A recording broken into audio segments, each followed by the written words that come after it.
Bonjour, dans ce tuto je vais vous montrer comment personnaliser simplement l'entête de votre site internet PrestaShop avec le Evo 6. Donc quand on parle de l'entête, on parle bien entendu du logo, du bandeau d'arrière-plan. Donc nous voici dans l'administration de notre site.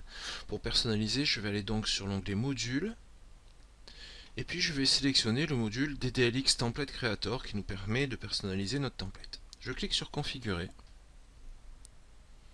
Et me voici dans le module de personnalisation. Donc pour personnaliser l'entête, c'est l'onglet en-tête qu'il faut choisir, comme vous pouvez le voir à l'écran. J'ai la configuration du logo qui me permet de choisir mon logo et de le positionner, et la configuration du header qui me permet de choisir mon bandeau et de le configurer. Configuration du logo, nous pouvons choisir une image, donc nous cliquons sur l'onglet parcourir et nous sélectionnons notre logo que nous avons préalablement dessiné avec Photoshop ou un autre logiciel de dessin. Les formats supportés sont PNG, JPEG. Je vous conseille du PNG pour utiliser la transparence sur le logo.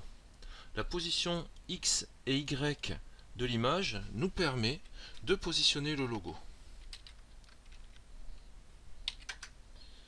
Et nous pouvons choisir d'afficher ou de ne pas afficher l'image. La configuration du header donc nous permet de choisir le bandeau d'entête. Pour l'instant, je ne mets pas d'image et nous allons enregistrer pour juste voir le logo.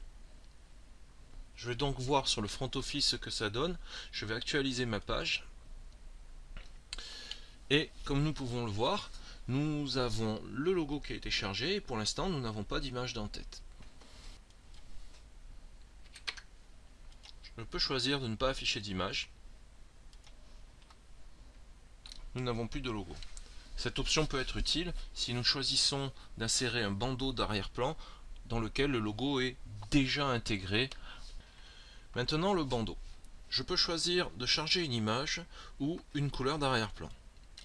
Je vais commencer par changer la couleur d'arrière-plan et mettre par exemple du rouge. J'enregistre.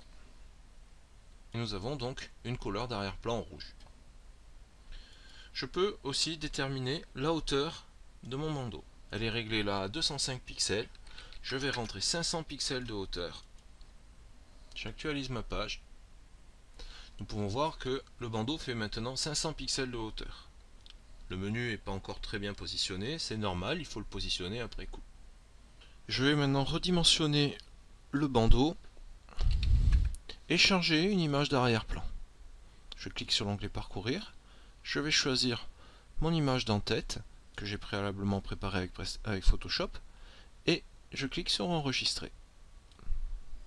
Nous pouvons voir en front office que mon bandeau d'entête est bien installé avec mon logo.